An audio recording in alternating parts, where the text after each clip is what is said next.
Galera entrando, vai galera entrando. E aí, fala galera, beleza? Beleza? Tudo na paz? Tudo na tranquilidade? Esperar o Marcos aí chegar pra gente começar, bom? Pra gente começar o certame. Bom demais. Fala galera. Podem ir compartilhando aí por gentileza. Oi papá, tudo bem, amor? E aí galerinha, beleza? Oi Mari, bom filha, beleza? Tranquilidade com todo mundo, espero que todo mundo esteja bem. Compartilha aí nos stories de vocês, chama a galera, vamos nessa. A gente vai falar hoje sobre vacina, né? Eu e o grande Marcos Morris. Esperar ele entrar aí pra gente bater um papo. Vai chamando a galera, vai chamando a galera. Fala Pedrinho, beleza? Tem muita coisa pra gente falar hoje. A gente vai bater um papo bem massa sobre alguns assuntos aí ligados à vacina. Aí Marcos Morris entrou. Deixa eu convidar o Marcos aqui pra gente... Fala grande Raimundo, beleza? Isso aí, galera. Quem quiser compartilhar, joga aí nos seus stories pra gente. 13. Oi, Silvinha, tudo bem? Tudo bem? Boa noite a todo mundo. E aí? Letícia Manso, tudo bem, princesa? E aí, grande Marcos? Como é que você tá, Flavinho? Beleza, velho? Bom demais, meu filho. Bom demais, que massa. Vamos nessa, vamos começar. A gente tem 1 hora para falar um monte de coisa. Fala aí, oi Gi, tudo bem? Galera, mais uma vez, quem chega chegando, já compartilha nos stories de vocês esse bate-papo entre meu amigo Marcos Morris e esse cara que vai tentar atrapalhar um pouco ele. Beleza? Marcos de óculos e de boné. Isso é quase um milagre. Sacou? É porque o telhado tá caindo, que nem o do Regis. Aí ele tá... Mais, bicho. Vamos nessa. Olha só, galera. A gente, nesse encontro de hoje, né? Primeiro, boa noite a todos. Espero que vocês todos estejam bem. É um prazer incomensurável, inenarrável estar com cada um de vocês. Agradeço ao meu irmão Marcos por aceitar esse convite. Eu chamo ele de Marcos, né? Mas ele é conhecido aí na City como o grande Marcão, brother, né? Dividimos aí alguns anos, 7 anos, os trabalhos lá na Escola Sabdinos e muito honrado, muito feliz com a tua presença aqui, meu grande amigo. E espero que vocês gostem desse nosso bate-papo, pode crer? Valeu. Vamos nessa. A Miriam chegando aí. Só o Flávio e minha mãe me chamam de Marcos. É impressionante. Marcos. Que bom. Eu estou bem acompanhado. Parece o Chaves. Frederico, não, mamãe. Vamos nessa, galera. Olha só, o nosso bate-papo de hoje é um tema que, cara, é um baita tema de redação. É algo que, meninos, vai entrar ou já está no hall das conversas, dos bate-papos, tanto das grandes casas presidenciais, dos grandes parlamentos, como também no noticiário, no nosso dia a dia, né? Porque também está relacionado a uma série de questões, economia, saúde, prevenção, enfim. A gente decidiu falar sobre esse tema justamente por conta do grande espectro de subtemas que ele pode nos oferecer. E aí, qual é o nosso objetivo? Te fornecer aí a canetinha na mão, caderno aberto, sacou? Para você anotar o máximo de informações que nós, se pudermos, né, dedicaremos aos senhores, beleza? E aí, nesse sentido, por que falar de vacina, galera? Primeiro que a gente vive numa pandemia, né? E é engraçado falar sobre vacina no meio de uma pandemia porque é talvez a maior esperança da humanidade no momento, né? Então, todos nós que estamos em isolamento, apesar de eu achar que cada vez é menor a quantidade de pessoas em isolamento, né? Mas talvez a grande esperança da humanidade nesse momento é a vacina. E será que essa é a melhor solução? Será que a gente não teria outros caminhos para de repente, buscar, né, essa solução do problema chamado Covid-19? Não sei, né? De fato, vacina traz esperança, né? Então, é importante que a gente entenda também, dentro desse contexto, seu caráter geopolítico. Então a gente vai falar um pouco do histórico, né? Abordaremos questões, por exemplo, como a historicidade de aplicabilidade dela no Brasil, né? A relação aí com o programa de imunização, a importância da vacina no mercado brasileiro, né? Na sociedade brasileira, os movimentos anti-vacina e a geopolítica oculta por detrás dessa busca, né? Lembrando que em algumas áreas a gente busca, e até hoje a gente não conseguiu encontrar. Por exemplo, a dengue, como por exemplo a AIDS, né? Então a gente vai tentar abordar o máximo de assuntos que sejam pertinentes para esse tema, beleza? Nesse sentido, começa, para quem não me conhece, meu nome é Flávio Bueno, sou professor de Geografia, né? E apresento a vocês esse cara que está aqui embaixo, meu irmão Marcus Morris. E aí, meu velho, o que você tem a dizer para nós? E aí, Flavinho, primeiro agradecer aí pela presença, agradecer pelo convite, na verdade. É fantástico, é um tema aí que, primeiro, compartilhar contigo no Insta, né? Estamos juntos aí há quase 8 anos na área, trabalhando junto, e tem sido um prazerzaço de irmão mesmo para trabalhar com esse cara aí, que é um dos caras mais engraçados que... Inclusive, eu falei para ele, Flavinho, vou te pedir em casamento na live. Ele, tu não vai fazer live comigo, não. Eu sabia que ele ia falar sobre isso, né? Eu queria, inclusive, salientar que, apesar do sobrenome Morris, né, ele é made in Sobradinho, tá, moçada? Nasceu no Hospital Regional de Sobradinho, mas diz que é americano, e Papai Noel, e fala. Ó, Flanel. Não, mas é um prazerzaço tá falando aí com vocês. E hoje é um tema muito, muito recorrente nas provas. Eu tenho certeza que, por conta de tudo que a gente está vivendo, é um tema que vai ser abordado nas provinhas por aí, que é chamado vacina. E, na verdade, vou começar por um breve histórico, digamos assim, do que vem a ser vacina. Muita gente acha que a vacina, e aí tem uma confusão, né? Que a vacina é recente, que a vacina é do século XIX, século XX. Não. A vacina ela é bem antes disso. Na verdade, a vacina ela vem de um médico chamado Edwards, tá? Aquele 1770, 1760 e pouco, não me recordo agora, que ele descobriu a primeira vacina, que foi a vacina para a varíola, tá? E foi bem interessante como ele fez isso. Na verdade, naquela época, já mais de 500 mil de pessoas estavam morrendo por conta do que nós chamamos de varíola, tá? Só que a varíola, você tem a varíola humana e a varíola animal. A varíola animal, né, que a gente chama de cowpox, que é a varíola muito comum em vaca. E o que esse cara começou a perceber? Cara, olha que louco. Na verdade, esse cara pegou uma cultura asiática, isso eu estou falando lá, já tem livros que dizem que é século IV, século V, tá? E aí não tem muita certeza disso. Mas ele começou a usar uma técnica milenária, então, asiática principalmente, e também muito difundida na África. Ele percebeu que algumas pessoas que estavam ordenhando vaca, e aí especificamente uma mulher que na época estava ordenhando a vaca, essa mulher apresentou a varíola, tá? E aí o que ele fez? Cara, olha que louco naquela época, você pensa, se você faz isso hoje, você é banido da comunidade, né? Ele pegou a secreção da mulher, retirou a secreção dessa mulher, porque a varíola ela forma feridas na pele, e aí ele retirou dessa secreção, dessa ferida, perdão, uma secreção, e ele injetou numa criança de 8 anos. E quando ele injetou, ele percebeu que aquela criança desenvolveu, teve alguns sintomas da varíola, mas que depois de um tempo estava tranquilo. E aí ele achou aquele estranho, ele falou, pô, cara, que interessante isso, né? Vou fazer outro teste. Esperou-se mais um tempo, e aí então ele pegou novamente uma outra secreção, um outro pus, injetou novamente agora da varíola humana, injetou na criança novamente. Cara, a criança não teve nada. E aí ele começou, pô, peraí, olha só que interessante. Eu fiz isso primeiro com a cowpox, a varíola bovina, e agora eu estou fazendo isso com a varíola humana e de repente eu não tenho mais nada. Por que essa criança não tem nada? Aí ele alcunhou o termo que a gente chama hoje de vacina, que na verdade é vacinae, né? E esse termo vacinae, na verdade, ele significa derivado de vaca. Ou seja, veio graças à vaca, né? A cowpox, então.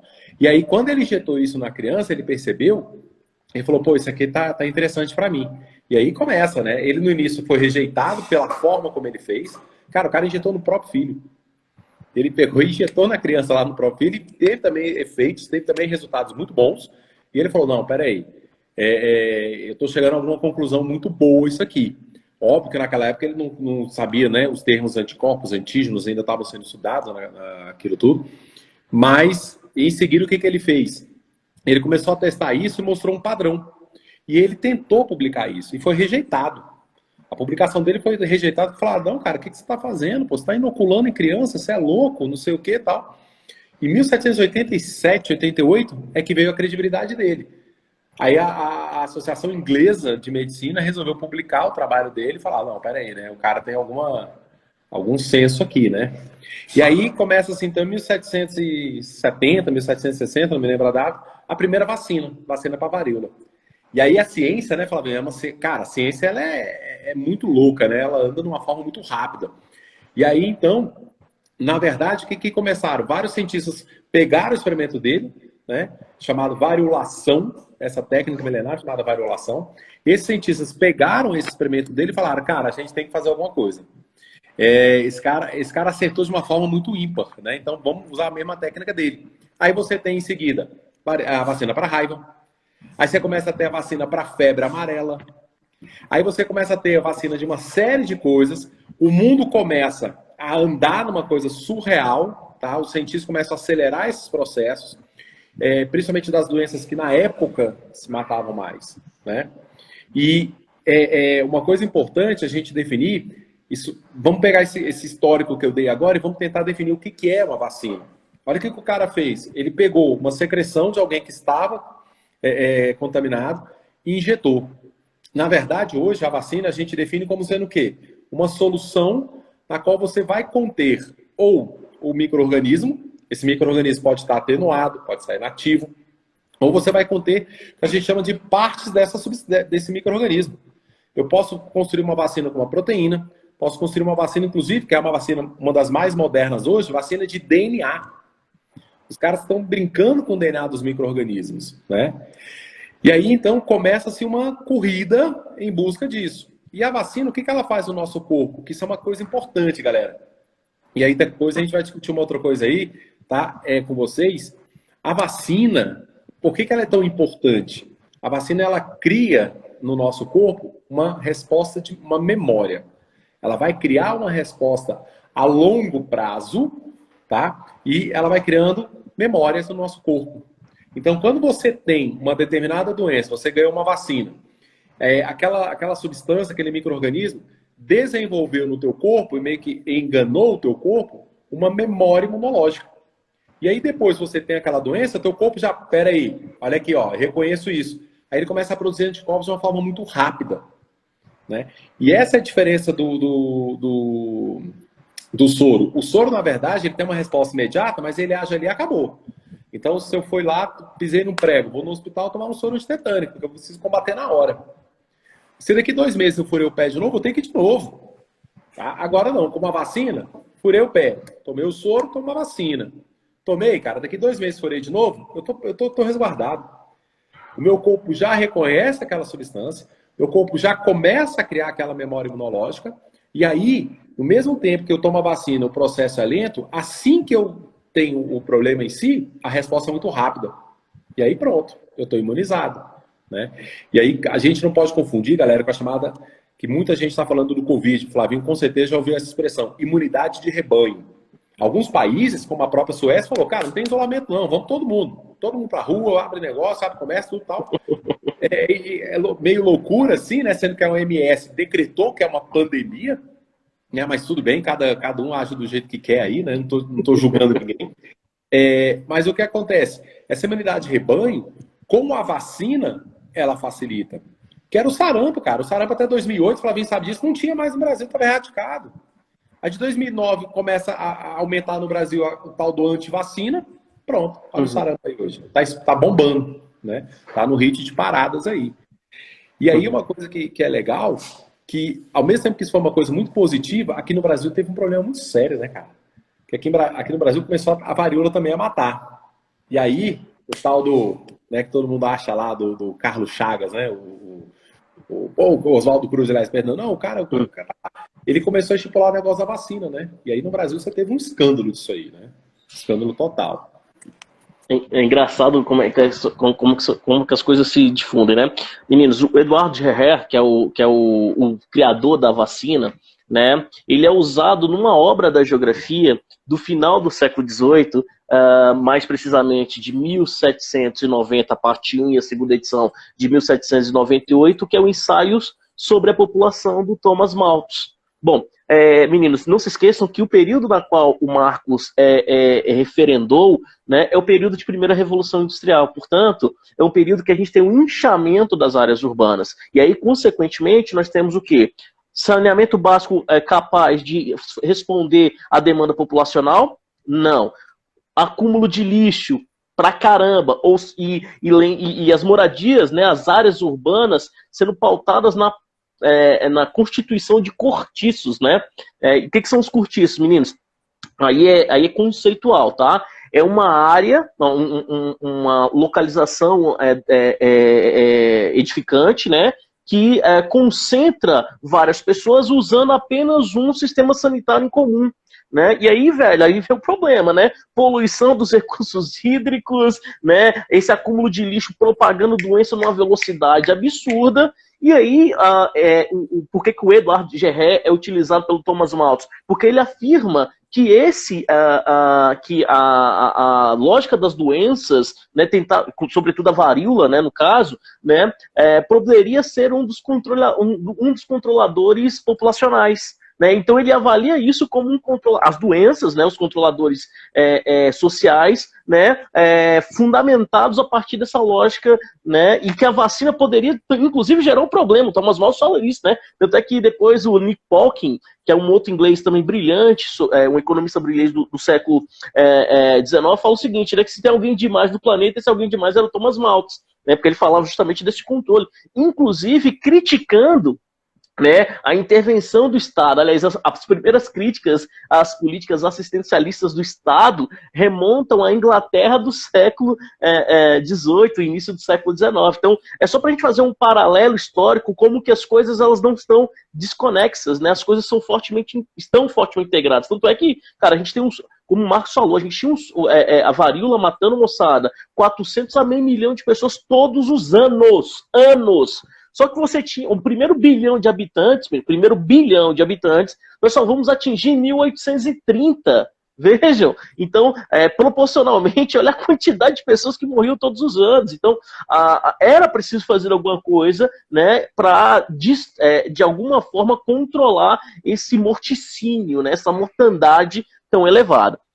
No Brasil, meninos, a gente tem algo que é categórico nesse processo, né? Que é justamente o que o Marcos terminou sua fala citando, que é o governo do Rodrigues Alves e a famosa vacinação compulsória, né? Que vai gerar a famosa reforma da vacina. Cara, o governo Rodrigues Alves ele é muito importante, ele despenca em prova, tá? E por que ele despenca em prova? Não só por conta dessa questão da saúde, né, da amplitude do combate às doenças, etc, etc. Lembre-se que o Brasil ainda estava engateando no que tange a questão dos planejamentos urbanos. Aliás, o Brasil engatinha até hoje no que tange a questão do planejamento urbano. Né? A gente ainda tem, meninos e meninas, 100 milhões de pessoas que não têm a água tratada nas suas casas, esgotos tratados na sua casa. Então, daí a gente imagina como que 32 milhões de pessoas sem água no Brasil. Né? Então, daí a gente imagina como que ainda é um desafio. Mas por que o governo Rodrigues Alves ele é tão importante? Primeiro que ele vai, meninos e meninas, escolher dois caras para gerenciarem a cidade do Rio de Janeiro do ponto de vista das suas demandas urbanas, tá? Primeiro, um cara chamado Pereira Alves, que é um engenheiro que vai ser escolhido para ser prefeito do Rio e vai ser o responsável pelos projetos de reurbanização do Rio de Janeiro, e depois ele vai escolher o Oswaldo Cruz, moçada, para ser o diretor, como se fosse o secretário de saúde do Rio de Janeiro. Não se esqueçam que o Rio de Janeiro era o Distrito Federal, portanto, meninos, você tinha o estado da Guanabara. Aliás, o estado da Guanabara só vai se fundir ao Rio de Janeiro em 1975, então, bem depois da Constituição de Brasília. Mas naquele momento, o Distrito Federal era o Rio de Janeiro. Então, o Rodrigues Alves pensou, eu preciso reconstruir essa cidade. O Rio de Janeiro era a cidade mais populosa do Brasil, São Paulo só vai se tornar mais populosa do que o Rio de Janeiro na década de 60 apenas. São Paulo cresce muito lentamente nesse período, tá, ministro? E aí, nesse projeto de urbanização, estava relacionado a este o quê? Um grande processo de contenção da varíola, de várias outras doenças, cólera, velho, cólera, né? Ou seja, o Brasil, acho que a galera que está nos ouvindo, dificilmente aqueles que são mais novos sabem o que significa, o que foi a cólera no Brasil, né? Até o início da década de 90. Então, esse projeto Rodrigues Alves ele é muito importante, que é o projeto de urbanização e de combate às doenças. Dentro dessa lógica, nós temos um ponto que eu acho que é muito importante, tá? Nessa política de reurbanização, e cai em prova esse link, e com a desculpa de combater as doenças, a gente tem um forte processo de periferização e de favelização, que não resolve o problema, né? Porque não promove o quê, moçada? O saneamento, a constituição de infraestrutura de saneamento básico do Rio de Janeiro. Aliás, a gente olha para o Rio de Janeiro, cara, a praia mais visitada do planeta, Copacabana, tinha esgoto sem tratamento sendo despejado no mar até 15, 20 anos atrás. Então, daí a gente imagina como que esse projeto do Rodrigues Alves não deu certo. Concomitante a esse processo, concomitante a essa periferização, nós temos um fortíssimo processo de favelização. Aliás, surgem no Brasil as favelas justamente neste período, né? É um processo, evidentemente. Por quê? Porque o Rodrigues Alves, primeiro, fecha os cortiços, demole as casas, os casebres, e expulsa a população para onde? Para a periferia. Como eles ficavam muito distantes, moçada, do quê? Do centro, de onde trabalhavam, eles começaram a ocupar as encostas dos morros, né? Muitos desses negros, sobretudo, que ocuparam as encostas do morro, eram de origem nordestina, muitos inclusive lutaram na Batalha de Canudos e trouxeram do Nordeste uma planta chamada favela. Essa planta servia para o quê? Para evitar o desabamento de encostas. Daí o nome favela, porque a aristocracia fluminense começou a chamar aquela galera do morro de negros do morro, ou negrinhos do morro das favelas. Favela. Hoje é um conceito que significa o quê, moçada? Basicamente, favela é uma área construída sem a participação do Estado e, consequentemente, não é dotada de infraestrutura. Não confunda com gueto, tá, moçada? Gueto é construído pelo Estado, também com o objetivo de promover a periferização, tá? O afastamento das comunidades pobres. Neste contexto de expulsão, de violência, da vacina compulsória promovido pelo Oswaldo Cruz, moçada, é que nós temos... Aliás, o Oswaldo Cruz morreu muito novo, né? Depois foi prefeito de Niterói, depois abandonou tudo, morreu muito novo, né? Mas o Oswaldo Cruz liderou essa lógica de vacina compulsória. Só que aí a gente tem um problema. Primeiro, informação. A gente pensa que o antivacina, o movimento antivacina, né, como nós concebemos hoje, ele é um movimento recente. Na verdade, essa explosão, essa nova explosão é recente. Mas a gente já teve negacionismo lá no início do século, galera. E lá no início do século, a gente tem, por exemplo, falta de informação, vacinação à força. Bom, meninos, os militares entravam nas casas das pessoas e obrigavam as pessoas a serem vacinadas. E aí a galera, meninos, essa galera vai se revoltar, evidentemente. Essa revolta, moçada, faz do centro do Rio de Janeiro um campo violentíssimo de batalha. Sacou? Uma das mais importantes batalhas em uma grande cidade brasileira em todos os tempos, né? E essa batalha foi fortemente, moçada, reprimida pelas forças militares do governo do Rodrigues Alves, tá? E aí é nesse contexto, por isso que a gente vai dar a este evento o nome de Revolta da Vacina. Despenca em prova isso, meninos e meninas, mas já mostra que o processo de combate, de imunização brasileira, moçada, já começa complicada. Isso não significa que ela seja mal sucedida, ao contrário, né? O projeto de vacinação no Brasil é super bem sucedido, apesar de a gente já tem 5 anos que não consegue bater as metas de imunização do Brasil. E aí o Marcos vai falar um pouco sobre isso para vocês. Bem interessante na história que você colocou aí, Flavinho, que eu acho.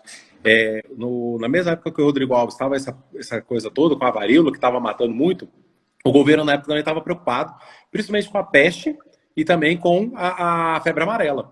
E aí, cara, olha que surreal. O cara promete pagar por cada rato que a população levasse para o governo na época. E aí ninguém começou a criar rato, bicho. É Rio de Janeiro, brother. Você não entende. É Rio de Janeiro. A minha quebrada é cabulosa. Exato. Né? Igual um amigo nosso fala, né? Porra, lá em Belfor Roxo, cara, vou criar rato, sacou?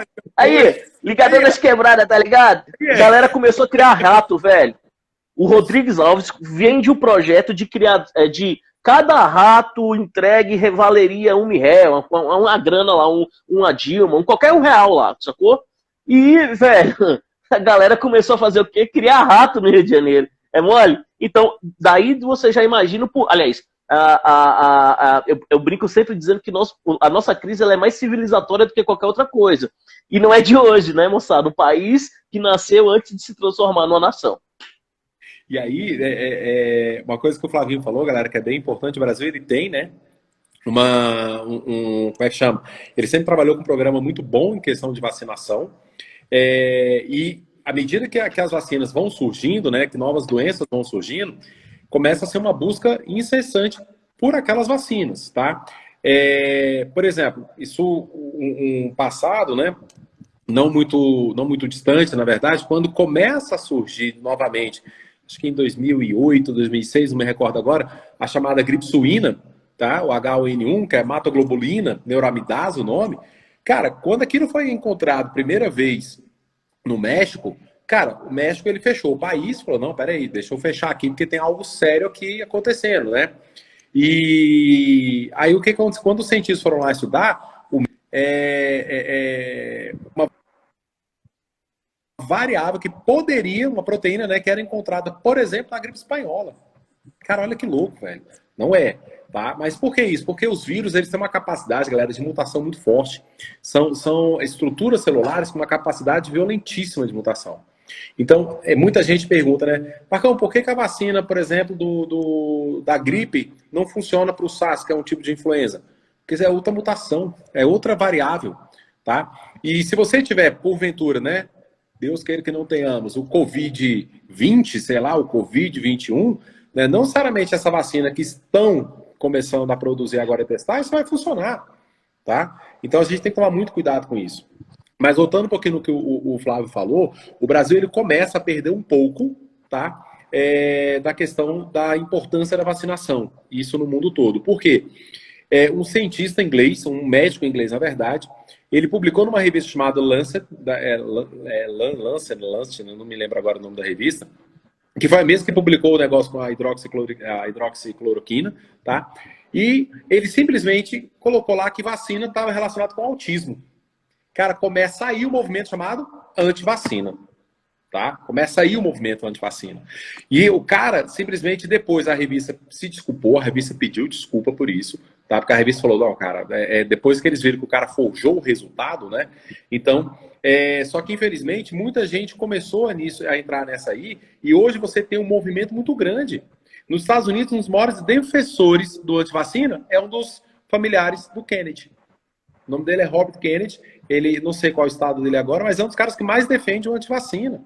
Né? E aí o Flávio tocou num ponto importante, né? A falta de saneamento na época, a falta de estrutura, tudo, começam a pipocar determinadas doenças. A cólera, por exemplo, que o Flavinho citou. Cara, a cólera no Brasil foi uma coisa horrível. Na África isso também é muito expedioso. E uma novidade, né? Tem vacina hoje para a cólera. Ela está sendo testada nos Estados Unidos. Desde o ano passado, 30 de dezembro do ano passado, foi publicado. Os Estados Unidos começaram, né, os testes em humanos mesmo e começaram a liberar a vacina para cólera, né?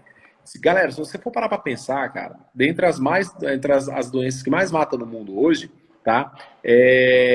Por exemplo, malária. Malária é uma das top 10 do mundo todo. Vacina é recente. E mesmo assim, essa vacina não está eficaz ainda. Tanto que vários órgãos de ciência estão pedindo, né, sempre novas pesquisas, porque não se tem ainda uma eficácia. Igual da dengue não se tem uma eficácia ainda muito boa. Tá? O próprio cólera hoje. Então você tem essa vacinação. E aí qual o problema? No Brasil hoje você tem algumas vacinas que são, né, e aí o STF vai discutir agora, o Flavinho vai poder falar um pouco melhor, o STF vai inclusive discutir a questão da obrigatoriedade da vacina, que voltou atualmente a se discutir isso no Brasil, mas o Brasil ele tinha um controle muito bom. Só que, infelizmente, esse controle foi sendo perdido. Porque nem o Flávio falou, a gente não cumpre mais as metas de vacinação em crianças. Tá? A própria vacina para gripe, que é muito importante para idosos, por exemplo, raramente a gente cumpre essa meta. Né? O ideal era que você tivesse, para ter a chamada imunidade de rebanho, você tivesse em torno de 70%, 80% daquele vacinado. Tá? Ou mais. E hoje em dia, infelizmente, você não tem isso. Né? Que é um problema muito sério isso. Agora, por que isso? Por que isso acontece? Aí você tem crenças, que eu vou respeitar todos, independentemente de quais, mas você tem crenças, você tem uma série de coisas que estão envolvidas nesse processo da não vacinação. Tá? E isso gera um custo, que isso que é importante agora, galera. A não vacinação gera um custo muito maior do que qualquer outra coisa. Porque você começa a ter pessoas doentes que vão ocupar um hospital, que vão ocupar um serviço público de saúde. E o custo sobre isso, você não tem noção desse custo. Olha os malefícios disso aí. Né? Então o sarampo está pipocando de novo. Né, por exemplo. Então, há um custo sobre isso, né, Flavinho? E aí a parte econômica do país sofre demais com isso. Demais. É muito doido quando a gente fala de vacinação. O Andrew Wakefield, que é o médico negacionista que forjou, né, na Lancet essa publicação, a gente precisa só lembrar que ele foi expulso do Conselho Federal de Medicina. Ele é proibido de exercer a medicina em função dessa publicação, só para vocês terem uma noção.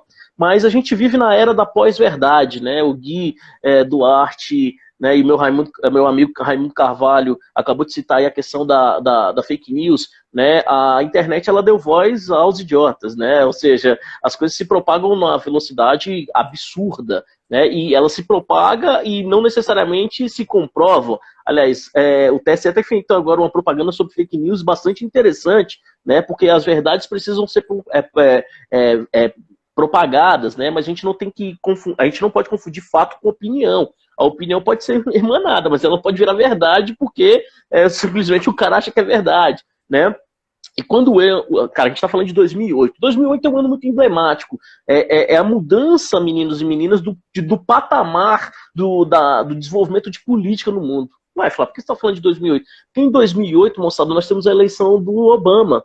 E o Obama foi o primeiro presidente de uma grande nação eleito através, moçada, de uma campanha feita pelo Twitter, pela internet, né? O famoso Yes We Can. Ou seja, a gente propagou o Twitter, propagou redes sociais numa velocidade completamente absurda. Então, as informações, elas acabam se propagando também, inclusive as negativas, né? Aquelas que não são producentes, beleza? Bom, para a gente falar um pouco desse processo, inclusive, para a gente entender economia, geopolítica e vacina, meninos, a gente precisa lembrar primeiro da estrutura de funcionamento disso no Brasil. Bom, a gente tem um lance chamado PNI, tá, moçada? Que é o Programa Nacional de Imunizações, criado em 1973, portanto, no governo militar, justamente para, inclusive, relacionar com a teoria neomalthusiana de controle de natalidade, que deu origem, o processo de controle de natalidade, que deu origem ao que, moçada? Ao Programa Nacional de Imunizações.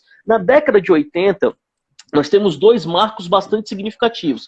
Esse Programa Nacional de Imunizações, ele passa a ser ligado diretamente ao Ministério da Saúde, né, e coligado com a OMS, com o PNUD, com a Unicef e com instituições mais diversas, como Cruz Vermelha, etc., Médicos Sem Fronteiras, etc., etc., beleza? No caso do Brasil, você tem uma questão que é muito importante, a criação do SUS, que vem, moçada, após a Constituição Federal de 1988. Quando isso é produzido, o Brasil começa, moçada, um projeto super bem sucedido de vacinação. E esse projeto, lá do ponto de vista econômico, já começa dando o pé na porta, soco na cara, brother. Por quê? Porque ele começa quebrando patente, galera. Opa, quebrando o quê? Quebrando patente. O Brasil, moçada, quebra patente de medicamento de grandes indústrias farmacêuticas do planeta, beleza? E começa, por conta do Sistema Único de Saúde, do SUS, a propagar um projeto de vacinação, o famoso Zé Gotinha, que nem sempre é gotinha, né, moçada? O famoso Zé Gotinha. Aliás, olha aí seu braço direito, né? Tô forte. Olha só, seu braço direito com a marquinha aí. O Brasil, moçada, só é o país do mundo que mais vacina. Só isso. Só isso. Tá? E essa vacinação fez com que caras da minha idade, né, 18, 19, caras da idade do Marcão, 45, 60, olha só, é, olha só, que a gente tivesse, meninos e meninas, a erradicação de problemas crônicos da nossa sociedade. E aí eu vou falar para vocês de durante meu ensino fundamental todo o meu ensino fundamental, eu sempre estudei com alguém que foi vítima da poliomielite, sempre.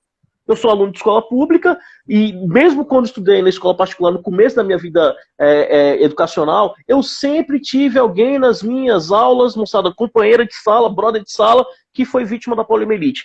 Quantos vocês encontraram na vida de vocês, na vida acadêmica de vocês, alguém que foi vítima de poliomielite? A gente tinha cartazes assim, vamos combater a cólera.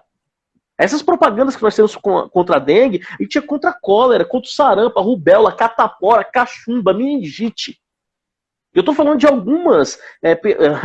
Gente, a gente ainda vive num país que morre gente pra caramba de gripe. Pouca gente fala sobre isso, né? Gripe, com as suas mais diversas ramificações. Só que esse projeto ele foi vital, moçada, pra gente, ó, aumentar a expectativa de vida do brasileiro. E essa expectativa de vida saiu de 50 e poucos anos no início da década de 90 para 75 anos hoje. Tá? A gente eliminou, moçada, ou diminuiu consideravelmente a taxa de mortalidade infantil, que era de 65, quase 70 crianças mortas a cada 1.000 que nascem, para 15. A gente chegou a ter 12 crianças mortas a cada 1.000 que nascem. Aumentou agora um pouquinho por conta do Zika vírus, né? Por conta da chikungunya e por conta da antivacina. E aí, olha só que coisa muito doida, dentro desse viés social e produtivo. As vacinas, elas inclusive eram propagadas através de projetos universitários, como o Projeto Rondon. Então, cara, eu trabalhei no Projeto Rondon que a gente ia, meninos e meninas, de barco para alguma aldeia indígena no Mato Grosso, alguma aldeia indígena no Pará, propagar vacina, ir lá vacinar a galera, vacinar as comunidades indígenas, etc, etc. Cara, esse projeto continua existindo. Né? A vacinação no Brasil, ela eu sempre brinco, né, que a gente tem alguns artigos de luxo no Brasil. Um deles, moçada, que é invejável no planeta como um todo, é o projeto de vacinação. Não há nenhum no planeta igual. Ponto. Seguindo essa narrativa, a gente tem um detalhe que eu acho que é importante pra caramba. Quando em 2008 se propaga o projeto antivacina, aqui no Brasil a gente não tinha isso, porque a gente cresceu com o Zé Gotinha. Então a gente cresceu sabendo que a vacina era algo legal. E nossa vacina era pública. Se você não tem a marca no braço, é porque você foi pagar 300 conto numa tríplice imunização, né, no hospital privado. Então, sem necessidade nenhuma. Você podia ir no posto de saúde e lá vacinar, como a 99% da população brasileira faz. Só que começa a crescer, meninos, uma onda de negacionismo científico que chega na questão da vacina. Um negacionismo que começa sem comprovação alguma, que a doença, que gera autismo, etc, etc, etc. Qual o problema disso? Isso vai estourar onde, moçada? No orçamento público brasileiro, porque quanto mais pessoas ficam doentes, pior para o país. É simples assim. Menor é a força produtiva, maior são os custos com saúde pública. E aí a gente não faz aquilo que é, meninos, o segredo do sucesso, prevenção. Vacinar é muito mais barato do que tratar. Sacaram, moçada? E aí que tá talvez o grande imbróglio brasileiro. Quando, meninos, o presidente da República cita assim, não, ninguém é obrigado a vacinar, já começa com a contradição, porque ele assina um decreto-lei que obriga todo mundo a ser vacinado. Então já começa aí a contradição. Sacaram? Por que isso precisa ser usado como o termo de obrigação? É justamente, meninos, porque no Brasil a gente tem hoje 82% das pessoas pobres e de classe média que são vacinados e a gente tem apenas 72% das pessoas de classe média alta e classe alta sendo vacinadas. Só que essas 72 influenciam essas 82. Deixa eu contar para vocês. Ano passado, a gente vive um surto de sarampo. Ano passado, nós tivemos que ter somente em Brasília 5 dias de imunização. Só olha o custo, 5 vezes. Uma coisa que era feita em um dia, passou a ser feita em 5. Isso gera custo, brother. Mas mais do que isso, em Brasília, que tem o maior IDH do país, nós não tivemos 95% das crianças imunizadas contra sarampo. Moral da história, moçada. Brasil bateu um recorde maldito da década de 80 de morte de crianças com sarampo. Pasmem. E sarampo mata. É simples assim. E uma coisa que você falou, voltando à década de 90, todas as vezes que você citou sarampo, coqueluche, Aí vem a música do Titãs, o Pulso. O pulso ainda pulsa. O pulso ainda pulsa. Então ele vai falando, ele vai elencando uma série de doenças. E naquela época nem eu tava, né? Porra, olha o que nós estamos explodindo aqui, né? Peste bubônica, câncer, pneumonia, raiva, rubéola, tuberculose, anemia, rancor, cisticose, cachumba, difteria, encefalite, faringite, gripe, leucemia. O pulso ainda pulsa, brother. Eu não tenho essa lista decorada, mas era isso aí. Ele remete a isso no passado da década de 90, tava bombando aqui, né? E aí uma coisa interessante que o Flavinho falou, galera, é a questão que quando você tem uma fake news, tá? Por que uma fake news? Porque o cara simplesmente publica uma coisa onde você sabe que aquilo foi forjado, porque eles verificaram, o cara simplesmente manipulou o resultado. Aí vem aquela pergunta, pô, mas por que alguém manipula o resultado? Cara, tu quer publicar, né? E às vezes o afã de querer publicar, de querer ser conhecido, te faz fazer uma série de besteiras, né? Infelizmente, se fosse só ele, né? Nós temos hoje, infelizmente, como qualquer profissão, a gente tem profissionais ruins. Então, nós temos cientistas ruins que simplesmente, né? Pô, quero publicar e pronto, vou forçar os resultados aqui. E aí, o cara foi expulso, igual o Flavinho falou, só que essa coisa pegou, cara. Pegou. E relacionando uma coisa que não tem... Vacina com autismo não tem nada a ver, galera. São duas coisas completamente diferentes. A vacina não tem comprovação científica nenhuma dos malefícios de uma vacina. Tá? Não existe essa, igual o Flávio falou, isso é importante. Tá? Marcos, a gente salva 3 milhões de pessoas por ano com vacinas. 3 milhões de pessoas no Brasil deixam de morrer, meninos e meninas. Olha só, no Brasil deixam de morrer 150 mil pessoas só por conta de vacina. Só isso. E aí a gente entra numa questão também que é muito cobrada em prova. O Flavinho deixou muito claro, vacina ela é uma profilaxia, vacina é uma prevenção. E aí a gente começa a também pensar, pô, a vacina é a única prevenção? Cara, não. A gente teria tanta coisa. Pô, saneamento básico. Saneamento básico é prevenção para uma série de coisas. Né? Então você tem saneamento básico, você tem higiene, você tem cuidado simples com água, cuidado simples com alimentação. São coisas que, de profilaxias que no dia a dia a gente pode estar se cuidando com isso. Né? Uma coisa que às vezes algumas pessoas perguntam, Marcão, será que esse Covid vai trazer alguma coisa boa? Cara, eu acho que uma coisa boa vai trazer. Você já reparou tanto que a gente está tendo mais cuidado com a gente mesmo? Lavando mais as coisas, as mãos, chegando, tomando cuidado, até mesmo na questão de se manter um pouco distante, de espirrar e, né, botar assim o cotovelo, mandar aquela mão. Essas formas de profilaxia são muito importantes. Né? Isso é fundamental. E aí, galera, a gente começa a ter uma coisa que vai além disso tudo, né? São investimentos. É o que a gente precisa nisso tudo. Né? O investimento, é o que o Flávio falou, é muito mais fácil você investir em saneamento, você investir numa coisa de qualidade, você investir em vacina, do que você tratar. Tratamento é caro pra cacete. Tratamento é muito caro. Sabe? Não é uma coisa simples assim. E você começa a dar, né, o sentido àquilo. Então, vou tratar, eu vou cuidar daquilo. Né? Hoje você vê, e aí vem uma discussão que até colocaram aí no chat, Flavinho, e se você obrigar a pessoa a vacinar, você tira a liberdade dela? É uma questão filosófica, claro, que nem você colocou aí, tá? Tem aquela coisa da ninguém é obrigado a nada, democracia, tudo, mas a gente tem que... Posso fazer só uma pergunta? Diga. É só uma pergunta assim, você é obrigado a votar, mas a multa para quem não vota é de R$3. Você é obrigado a votar? É isso. Sabe, esse papo de que vai privar a liberdade, isso é uma farsa, gente. Isso é uma mentira. Para de acreditar em conto de fadas. Isso não é lenda urbana, gente. Agora, você tem a opção. Você pode não vacinar. Você pode não vacinar o seu filho. E seu filho pode morrer de sarampo. É simples, gente. Pode morrer com... você pode não acreditar. Você tem todo o direito de não acreditar. Como eu tenho também todo o direito de acreditar. Sacou? Agora, você quer colocar a tua vida em risco? Aí é um problema seu. A liberdade está aí, gente. Obrigado ninguém é.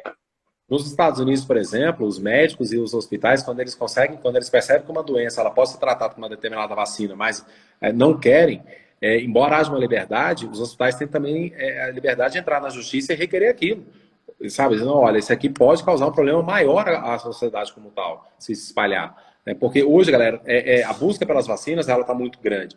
E assim, uma coisa agora minha, tá? É impressionante, e a gente tem que tomar cuidado com isso. A gente teve, um tempo atrás, o SARS primeira vez. Esse Covid-19, ele não é novo. Essa mutação viral, ela né? Mas o SARS, a síndrome respiratória aguda, já não é novo. Aí você vê, né? Uma mutação foi tão grande, porque é muito difícil, galera, um vírus, ele passar de animal para ser humano. E é mais difícil ainda desse vírus ser transmitido entre os seres humanos. Por isso que é um vírus tão especial, digamos assim, né? E você vê que a galera não estava pronta. O pessoal não estava pronto, cara. A gente está aí com quase, vai completar aí um ano, né? E nós ainda estamos. É rápido marcar uma vacina em um ano? É, em comparação às outras, é muito rápido. AIDS até hoje no tempo? Exatamente, mas ao mesmo tempo, nós temos que tomar cuidado também que pegou todo mundo, né? Com calça curta. A gente não tinha, como é que chama? Não estavam preparados para isso tudo, mas não mesmo, né? E aí a gente começa a pensar, e as próximas, né? Porque, cara, é muito louco esse negócio de doença quando você começa a estudar. Vírus, então, cara, é muito surreal, é muito legal. Tem um livro, galera, que é muito importante, que inclusive foi apresentado para esse livro através de um grande colega, um grande amigo nosso, meio do Flávio, grande professor Guilherme Barbosa. Ele que me apresentou esse livro. Tá aí, Barbosa. Aí, ó. Aliás, Barbosinha, Ju, Gui, nossos grandes amigos. Obrigado pela presença. Valeu, galera. Barbosinha me apresentou um livro muito bom, A História do Mundo Contada pelos Vírus. Cara, indico, galera, indico. Leiam esse livro, A História do Mundo Contada pelos Vírus. É surreal isso aí. E o Gui tá levando uma coisa aqui, o Gui que é advogado também, tá levantando uma coisa aqui bem interessante, né? No Brasil, a vacinação de criança é obrigatória segundo o ECA. Opa, e tem uma questão que é importante, tá? Lembre-se que o Brasil, e aproveitando essa fala do Gui, né, o Brasil é signatário da Declaração Universal dos Direitos Humanos, signatário da Convenção Internacional sobre Prevenção de Doenças e signatário da OMS. Portanto, o Brasil não tem, moçada, a opção de cumprir metas de vacinação, de imunização, etc. O Brasil tem um compromisso. Se ele é signatário, o que significa isso dentro do direito internacional? Ser signatário significa o quê? Que eu ajudei a produzir a lei, eu ajudei a produzir o documento. Portanto, eu sou testa de ferro do processo, sacou? Então, não cabe ao Brasil escolher. O que os Estados Unidos fez? Saiu da OMS, ponto. Aí os Estados Unidos faz o que ele quiser. O Brasil pode fazer isso? Pode sair da OMS. Agora, lembre-se que o Brasil, enquanto lá estiver, ele tem um compromisso de produzir, trabalhar em torno da erradicação de certas doenças, inclusive de imunizar crianças, como muito bem citado o Gui colocou para nós. E aí é uma coisa que é interessante, né? Aproveitar aí que o colega também colocou aí, Flavinho, no chat. Nós tivemos no Brasil, e eu acho que a pandemia no Brasil abriram portas judiciais, aí o Guilherme, que é advogado, vai entender muito mais do que eu, com certeza, porque pessoas que estavam manifestando a doença, que estavam positivas, né? Para a Covid, por exemplo, que estavam sendo filmadas ou se filmando, andando por aí, circulando por aí, em alguns casos a justiça proibiu e cerceou o direito de ir e vir. O Ministério da Justiça. Né? Cerceou a liberdade da pessoa em prol de um bem maior, né? Aí eu não entendo dessa parte, mas vocês começam a perceber, galera, que é um assunto que vai muito além do simplesmente, eu acho, eu acredito. Né? Tem uma questão... Pode... Não, e tem uma questão que eu acho que é interessante, Marcos. Aldenir Gina, provavelmente mestre Edivan tá aí, um beijo para vocês. Uma coisa que eu acho que é muito importante, tá? Existe uma geopolítica oculta nisso tudo, né? Na própria busca pela vacinação, na saída da OMS, etc, etc. Hoje nós temos uma grande competição entre China, Rússia, Estados Unidos e países europeus, sobretudo Oxford, né, na Inglaterra, meninos, para quem chega primeiro na vacina. Justamente porque a vacina, moçada, ela vai dar um sentido de normalização das atividades e, consequentemente, vai fazer o quê? Com que a economia, moçada, comece a voltar a girar, tá certo? Então, não pensem vocês que a vacina é para curar pessoas, a vacina é para curar a economia, gente. E aí você tem um problema grave, no qual, teoricamente, o Brasil estaria livre, porque o Brasil tem, pelo menos, 4 institutos de vacinação espetaculares, né? A própria Fiocruz, o Adolfo Lutz, né? O Butantan, o Instituto Anguinhos, ou seja, você tem pelo menos 4 grandes institutos de grande porte, que são grandes produtores de vacina. O Brasil é referência no mundo em produção de vacina. né? Só que você tem um problema. Essa vacina vai chegar aqui, vai chegar na parte de baixo dos trópicos, né? Ou na parte sul dos trópicos, para ser mais correto com a geografia? Não sei. Por quê? A gente tem, por exemplo, uma Rússia que fala que vai imunizar agora no final de setembro, com a Sputnik 5, tá certo, meninos e meninas? Sem fazer a terceira etapa da testagem, o Marcos pode falar um pouco melhor sobre isso com vocês, né? A China já fechou parceria com o Butantan, enfim, com o governo de São Paulo. Sputnik 5 fechou parceria com a Bahia. A Bahia falou ontem, anunciou ontem que vai produzir 50 milhões de vacinas. Meu irmão, se os baianos produzirem 50 milhões de vacinas, nós estamos eleitos. Agora, presta atenção. O Trump falou que vai comprar 300 milhões de vacinas que porventura sejam produzidos pela Inglaterra. Falou que vai imunizar todo mundo. E olha só como isso é interessante. Tá aí, moçada, a vacina, um elemento que pode definir eleições norte-americanas. E se definir eleições norte-americanas, o que acontece com o planeta é efeito cascata. Se o Trump for reeleito, moçada, a gente tem um mundo. Se o Trump perder a eleição, nós temos outro mundo. Porque não tem queira ou não, meninos e meninas, a geopolítica do planeta, hard power, é gerida, é fundamentada a partir do que, meninos e meninas, da centralização do poder dessa nova ordem mundial dos Estados Unidos. Mas tem outros atores? Tem. O Putin, tem. O Xi Jinping, tem. O Boris Johnson. Claro que tem outros atores. Só que esses atores, meninos e meninas, eles não promovem um efeito cascata como uma decisão política norte-americana faz, até porque eu estou falando de um PIB de 20 trilhões de dólares.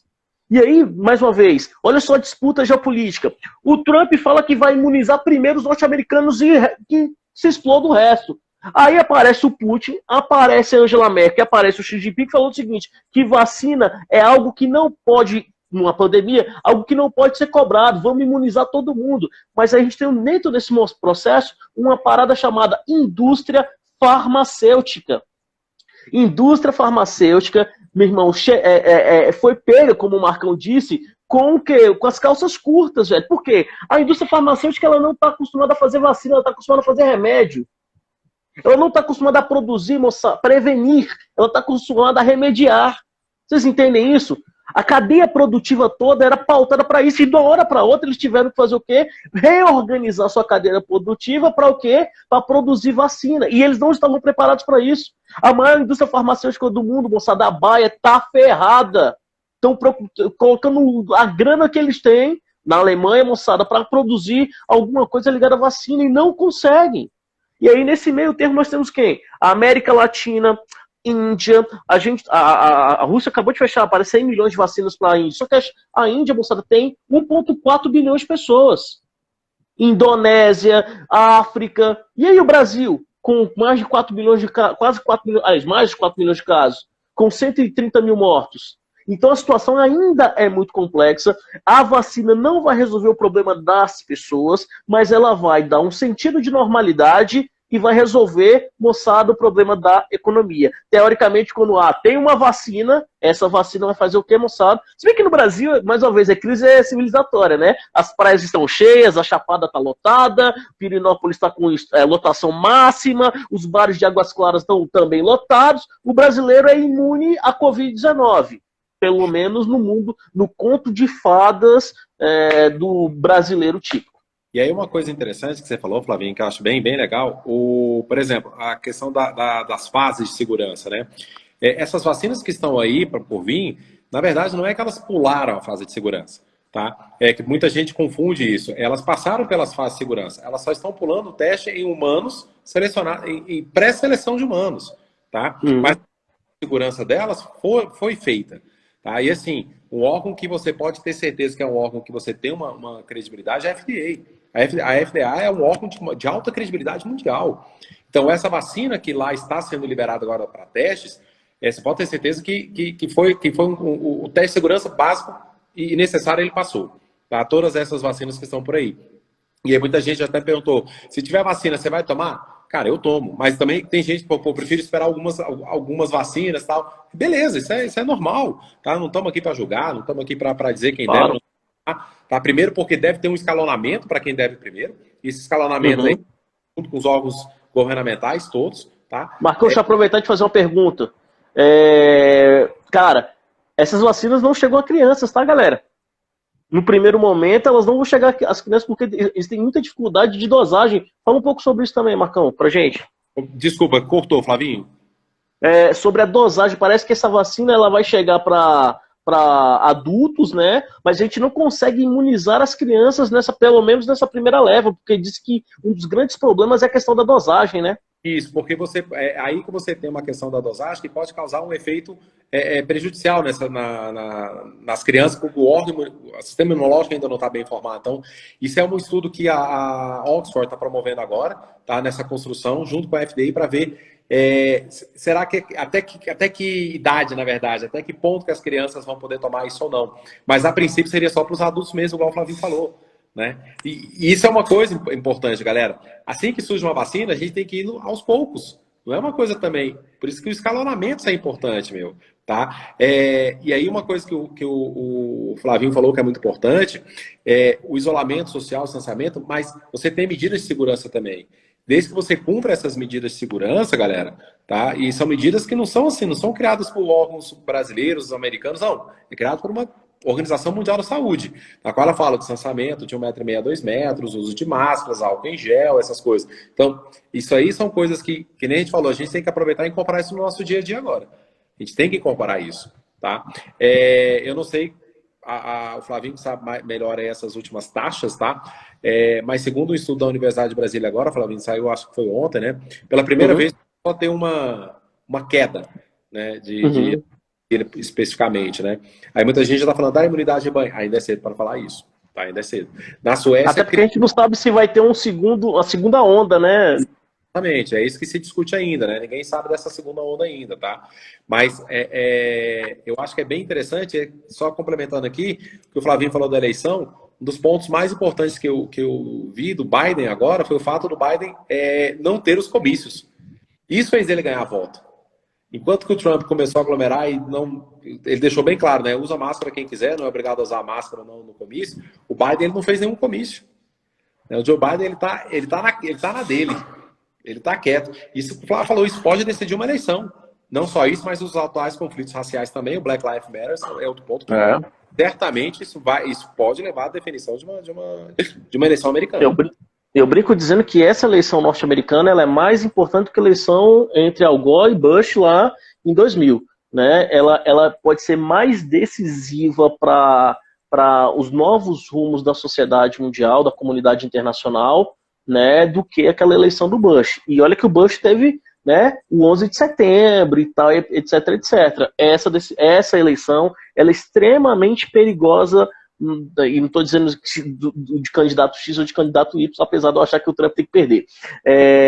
Sacou? Mas ela pode ser extremamente perigosa para a sequência, moçada, das relações internacionais. A gente tem guerra comercial, a gente tem guerra contra da vacina, a gente tem o negacionismo, a gente tem ruptura, protecionismo. A coisa pode ficar muito feia. Aí já é outro papo, né, Flavinho? É outra live aí. Aí, bota live. Fernando, essa semana fez uma live muito interessante. Fernando Espíndola, que está aí nos assistindo, fez uma live sobre eleições americanas. A gente vai bater esse papo no futuro. Marcão, que conhece bem o sistema também, a gente vai bater esse papo. E, cara, há um ponto que eu acho que é interessante, meninos, a gente citar, né, mais uma vez. Primeiro, a defesa do Sistema Único de Saúde. Né, ele é muito importante, nosso modelo de saúde pública é excepcional, nós quebramos patentes, nós exportamos vacina gratuitamente para a África, poucos países do mundo fazem isso, tá?